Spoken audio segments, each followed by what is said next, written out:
জিজ্ঞেস করলাম না কেমন আছেন। রেডিও ফুর্তি থেকে তিনি আমাদেরকে শোনেন সেটা তিনি জানিয়েছেন, এবং তিনি বলছেন যে আপনার এপিসোডগুলো সবচাইতে শোনার তালিকায় নিঃসন্দেহে আমি একজন। ছোট ভাই বন্ধুরা অনেকে আমার কাছ থেকে ঘটনা শুনে এখন স্বাধীন মিউজিক অ্যাপে ভূত.com শোনে। আমার স্ত্রী বলে ভূত FM আমার রক্তের সাথে মিশে গেছে। সত্যি বলতে আমি প্রতিদিন রাতে ভূত.com না শুনলে ঘুম আসে না। যদিও এর আগে 2টা ঘটনা পাঠিয়েছিলাম, কোনো কারণে বাদ পড়ে যায়, তাই তৃতীয়বারের মতো লিখলাম, আশা করি পড়বেন। আসলে ঘটনা বাদ পড়ার চান্স কিন্তু খুবই কম। আমার যেটা মনে হয় আপনাকে বলছি, আপনি যদি রেগুলার শোনেন তাহলে তো পেয়ে যাবেন, আর না হলে আপনি একটু আমাদের পুরনো এপিসোডগুলো খোঁজ নিয়ে দেখতে পারেন, হয়তো আপনার ঘটনাটি কোথাও আছে। যাই হোক, আমি পড়ে শোনাচ্ছি। মোহাম্মদ আবুল হুসাইন লিখেছেন, ঠিকানা হিজলতলা, কেরানীগঞ্জ, ঢাকা। খুব কাছে থাকা সত্ত্বেও স্টুডিওতে আসতে পারলাম না, ভয়েস মেলও করলাম না, কারণ আপনার কণ্ঠে ইমেলগুলো অসাধারণ লাগে। তাই এই ঘটনাটা ভালো লাগলে পড়ে শোনানোর অনুরোধ রইল। আজকে যে ঘটনাটি আমি শোনাতে যাচ্ছি, ঘটনাটি ঘটেছে আজ থেকে প্রায় 45 থেকে 46 বছর আগে। আমার চাচার মুখ থেকে শোনা, তার সাথেই ঘটে যাওয়া এক পৈশাচিক লোমহর্ষক ঘটনা। আমি আমার চাচার মতো করে বলার চেষ্টা করছি। বলছেন আমার চাচা।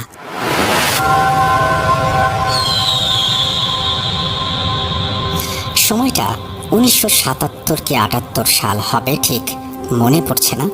বুড়িগঙ্গা নদীতে জিঞ্জিরার থেকে মিটফোর্ড ঘাটে নৌকা চালিয়ে এপার ওপার যাত্রী পার করি। একদিন দুপুরবেলা ঘাটে আড্ডা দিচ্ছিলাম, ঠিক ওই সময় আমার এক পরিচিত লোক এসে আমাকে বলে, সিরাজ, একজনের উপকার করতে পারবি? কি ভাই বলেন? একটা লাশ ঢাকা থেকে ফরিদপুর নিয়ে যেতে পারবি তোর নৌকায় করে? লোকজনগুলো অনেক বিপদে পড়েছে, খুব বেশি টাকাও তাদের কাছে নেই, খুব গরিব মানুষ তারা। না করিস না।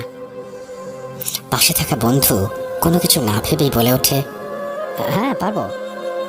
আমিও আর না বলে পারলাম না, কারো উপকার করতে পারাটা সত্যি আনন্দের। অবশেষে আমরা 3 জন বন্ধু মিলে ঠিক করলাম 3 জনই যাব। শুনলাম sir Salimullah medical college Mitford হাসপাতালে লাশ আছে, সেখান থেকে ফরিদপুর জেলার কোনো এক গ্রামে নিয়ে যেতে হবে, যেটা এখন শরীয়তপুর। কথা ছিল লাশের সাথে একজন স্বজন যাবে। আর আমরা 3 মিতা বলতে আমাদের সাথে যে 2 জন বন্ধু ছিল তাদের দুজনেরই নাম সিরাজ, অর্থাৎ আমরা 3 জনই সিরাজ। কথাবার্তা শেষ করে সবাই বাড়িতে যাই। গোসল খাওয়া দাওয়ার শেষে আসরের আজানের আগে সবাই ঘাটে ফিরব, যে কথা সেই কাজ হলো না। আমাদের মাঝে এক বন্ধু, সে আসলো না। খোঁজ নিয়ে জানলাম তার মা তাকে আসতে দেবে না। খুব যেই তো হলো, আমাদের উস্কিয়ে দিয়ে এখন সে নিজেই যাবে না। নিজেকে সামলে নিয়ে ভাবলাম দুজনেই যাব। যুবক ছিলাম, পালোয়ানের মতো শক্তি ছিল গায়ে, ভয় বলতে কিছুই চিনতাম না ওই সময়। আমার সাথে বন্ধুটা একটু সোজাসাপটাই ছিল, তবে খুব ভালো মনের মানুষ। হাসপাতালে রিচুয়াল শেষ করে লাশটা নিয়ে আসলো, এবং তখন প্রায় সন্ধ্যা ছুঁই ছুঁই। এবার রওনা দেওয়ার পালা। হঠাৎ লাশের সাথে থাকা লোকটি 100 টাকা আমার হাতে দিয়ে খরচ করার জন্য বলল, আর বলল, আপনারা যান, আমার একটু কাজ বাকি আছে। আমি নারায়ণগঞ্জ ফতুল্লা ঘাট থেকে আপনাদের সাথে উঠব, আপনারা সেখানে একটু নৌকা থামাবেন। আমিও ভাবলাম যাক, সেখানে একটু জিরিয়ে নেওয়া যাবে। নৌকার বাঁধন খুলে বৈঠায় হাত লাগালাম। ততক্ষণে মাগরিবের আজান হয়ে গেছে। প্রায় 2 থেকে 3 ঘন্টা পর পৌঁছালাম ফতুল্লা ঘাটে। কই, কারো আসার কোনো নামগন্ধও নেই। এবার মেজাজ খুব খারাপ হলো। ভাবলাম এই লাশ নিয়ে যাবই বা কিভাবে, আর ফিরবই বা কিভাবে। তখন সেখানে থাকা একটি মুরব্বী এসে আমাকে বলল, কি হয়েছে বাবা? বিস্তারিত খুলে বললাম। সব শুনে লোকটি আমাদের অভয় দিয়ে বলল, দেখো বাবা, লাশের নৌকা ডাকাতেও ধরে না। যাও, লাশটা গন্তব্যে পৌঁছে দাও, তবে মাঝ নদী দিয়ে যেও, কিনারা দিয়ে যেও না। পরক্ষণেই সব রাগ মাটি করে আবার আমরা রওনা দিলাম। আমি নৌকা চালাচ্ছি, সিরাজ আমার পাশে বসে, সামনে সাদা কাপড় জড়ানো একটা নিথর দেহ। এতক্ষণ দূর থেকে আলো দেখা গেলেও এখন আর দেখা যাচ্ছে না। নিকষ কালো অন্ধকারে ছেয়ে আছে চারপাশ। হ্যারিকেনের আলোটা টিপ টিপ করে জ্বলছে। চারিদিকে অন্ধকার আর বাতাসের শোঁ শোঁ শব্দ যেন কিছু একটা জানান দিচ্ছে, কোনো অশুভ অশরীরী উপস্থিতি, যেটা আমাদের চিন্তা ভাবনাতেও নেই।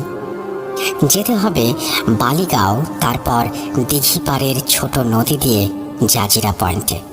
দুজনে কথা বলছি আর পথ চলছি, আর সাথে থাকা শুকনো খাবার খাচ্ছি। কিছুক্ষণ পর খেয়াল করলাম আমরা ভুল পথে চলেছি।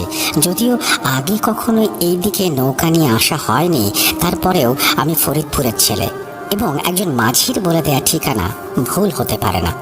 আবার নৌকা পেছনে বাইতে শুরু করলাম। প্রায় 1 ঘন্টা পর রাস্তা খুঁজে পেলাম। যেতে যেতে বালিগাঁও পার হয়ে দিঘির পাড়ের খালের কাছে এসে পড়েছি। দুজনেই ভাগাভাগি করে নৌকা চালাচ্ছি। এতক্ষণে বড় নদী পার হয়ে দিঘির পাড়ের সুর নদীতে গিয়ে পড়েছি। কিছুটা দূরে দুই পাশে নদীর পাড় দেখা যাচ্ছে, আর সেখান থেকে ভেসে আসছে ঝিঝি পোকার ডাক। একটু অস্বস্তি লাগছে, এই স্রোত আমাদের উল্টো দিকে, তাই নদীর পাড় ধরে নৌকা বাইতে লাগলাম। তাতে সময় একটু কম হবে। আমি মাঝে মাঝে লাশের গায়ে টিপ দিয়ে দেখি নরম হয়ে গেল কিনা। হঠাৎ হাতের বাঁ পাশের নদীর পাড় থেকে কেউ একজন আমাদের ডাকলো, ও মাঝি, মাঝি, নৌকা পাড়ে ফেরাও, আমাকে একটু সামনে নিয়ে যাও, খুব বিপদে পড়েছি। হঠাৎ একটা অজানা ভয় আমাদের পুরো হৃৎপিণ্ড কাঁপিয়ে দিল। কি করবো ভেবে পাচ্ছিলাম না। সিরাজ বলল, নৌকা ফিরাস না, ডাকাত হতে পারে। ওর কথা শুনে সেই মুরব্বীর কথা মনে পড়ে গেল। ধুর, লাশের নৌকা ডাকাতেও ধরবে না, আমাদেরকে কে কি করবে? কি আছে যে নিয়ে যাবে? লোক যদি সত্যি বিপদে পড়ে থাকে? ওর কথায় কান না দিয়ে নৌকা পাড়ের দিকে ফেরালাম। আমি একটু বুঝতে পারিনি যে আমার জীবনে কত বড় একটা ভুল সিদ্ধান্ত আমি নিলাম। আমি বুঝতে পারিনি কি অপেক্ষা করছে আমার জন্য।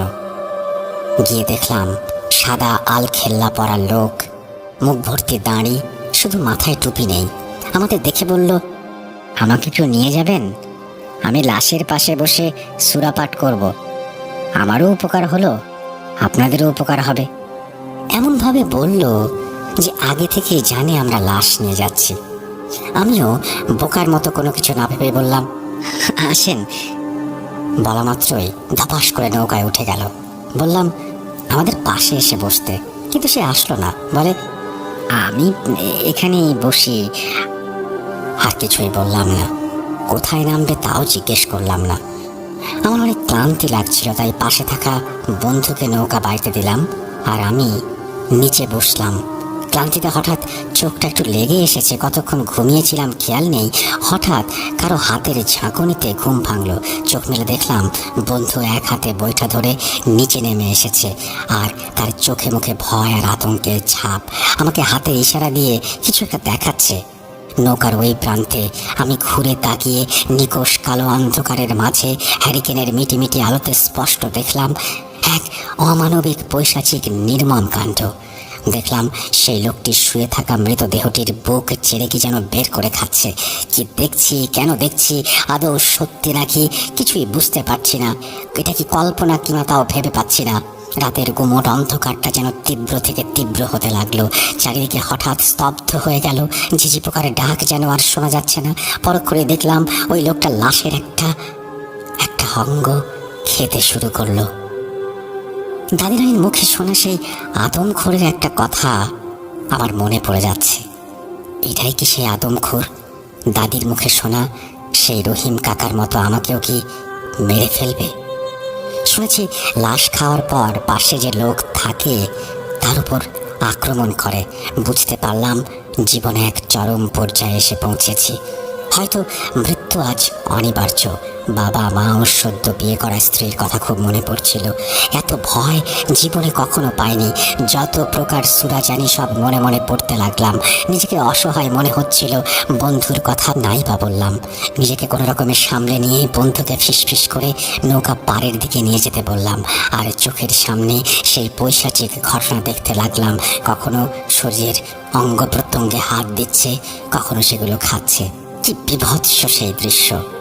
এদিকে নৌকা যেই না পাড়ের খুব কাছাকাছি চলে এসেছে, তখন সেও হয়তো বুঝতে পেরেছে আর ঘাড় ঘুরিয়ে আমাদের দিকে তাকিয়েছে।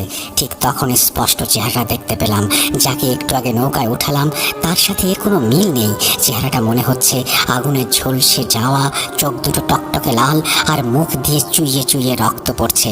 হঠাৎ এক ভয়ঙ্কর মুচকি হাসি দিল। এতক্ষণে নৌকা পাড়ে ফিরে গেছে। দুজনে একসাথে প্রাণপণে লাফিয়ে নেমে পড়লাম, তারপরে দৌড়াতে লাগলাম। প্রাণপণে দৌড়ে চলেছি খাল, বিল, নদী পার হয়ে, আর পেছন থেকে সেই আদমখোরের অট্ট হাসি শোনা যাচ্ছে। কতক্ষণ দৌড়েছি মনে নেই। দৌড়াতে দৌড়াতে একটা সময় দূরের লোকালয়ে চোখে পড়লো, ধরে যেন প্রাণ ফিরে এলো। ঠিক তখনই পেছন থেকে কেউ ঘাড় চেপে ধরে, পা আটকে যায়, শরীরটাও নিস্তেজ হয়ে যায়। পেছনে তাকিয়ে দেখি সেই আদমখোর, কি ভয়ানক ছিল তার চেহারা। ফুঁসফুঁস করছে যেন আস্ত চিবিয়ে খাবে আমাকে। তার অত্যন্ত ভয়ানক চেহারা দেখে আর নিজেকে ধরে রাখতে পারলাম না। চোখের সামনে সব ঝাপসা হয়ে আসলো, জ্ঞান হারালাম। যখন জ্ঞান ফিরল তখন ভোরের আলো ফুটে গেছে। দেখলাম অনেক মানুষ আমার পাশে দাঁড়িয়ে আছে।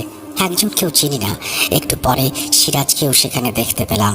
ঘাড় প্রচণ্ড ব্যথা করছে, সেখানে 5 আঙুলের ছাপ। যাক, বেঁচে আছি ভেবেই খুশিতে আত্মহারা। তারপরে সম্পূর্ণ ঘটনা বন্ধুর মুখ থেকে শুনলাম। আমার বন্ধু বলছে, তোকে যখন ওই আদমখোরটি ধরে ফেলেছে, আমি পেছনে ঘুরে তাকাই এবং দেখি সে তোকে ধরেছে। আমি দৌড়াতে দৌড়াতে ওই গ্রামে গিয়ে চিৎকার চেঁচামেচি করি। আমার চিৎকার শুনে গ্রামের লোক বের হয়ে আসে। আমি সংক্ষেপে ওনাদের ঘটনা খুলে বলি। তারা ওই আদমখোরের বিষয়ে পরিচিত ছিল।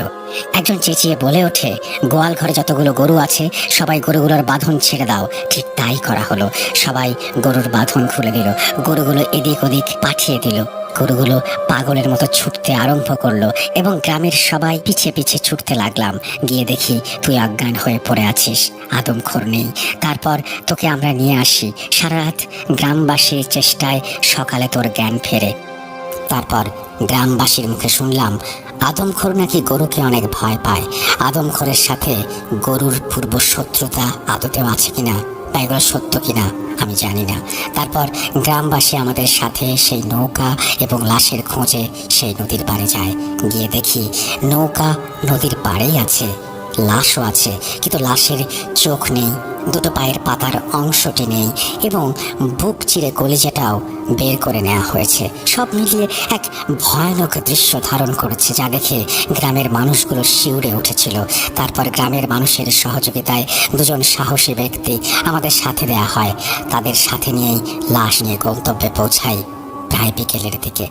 সেখানে গিয়ে দেখি যে মানুষটি আমাদের সাথে ফতুল্লা ঘাট থেকে ওঠার কথা ছিল, সে আমাদের আগেই পৌঁছে গেছে বাড়িতে। নিজের রাগটা আর কন্ট্রোল করতে পারলাম না, তার কলার ধরে দিলাম কয়েকটা চড়। গ্রামবাসী আমাদের ঠান্ডা থাকতে বলল, মাফ চেয়ে নিল আর রাতে ঘটে যাওয়া সেই মর্মান্তিক ঘটনা শুনল।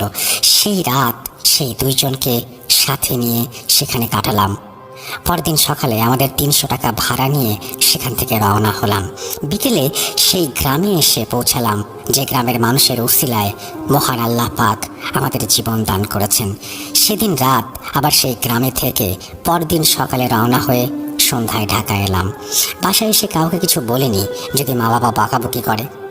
অনেক দিন রাতে ঘর থেকে বের হতে পারেনি, একটা ভয় সারাক্ষণ তাড়া করে বেড়াতো। অনেক দিন রাতে সেই পৈশাচিক ঘটনা স্বপ্নে দেখতাম। দিন দিন শুকিয়ে যায়, খেতে পারি না, সারাক্ষণ ভয় লাগে। এদিকে আমার বন্ধু আল্লাহর রহমতে ভালোই আছে, কিন্তু আমি ভালো নেই। অনেক ভয় পেলাম। মাকে সব খুলে বললাম। মা খুব বকলো। এক মসজিদের ইমাম সাহেবের কাছে নিয়ে গেল। ইমাম সাহেব পুরো ঘটনাটা শুনলেন এবং বললেন, একটা দুষ্ট জিনের পাল্লায় পড়েছিলে, তবে এখন আর ভয় নেই। ঝাড়ফুঁক করে দিলেন। আস্তে আস্তে স্বাভাবিক হতে লাগলাম। এই বলে চাচা থামলেন। বিশ্বাস করা বা না করা আপনার ব্যাপার, তবে পুরোপুরি সত্য একটা ঘটনা। আল্লাহর অশেষ রহমতে আমার চাচা আজও জীবিত আছে। রাসেল ভাই,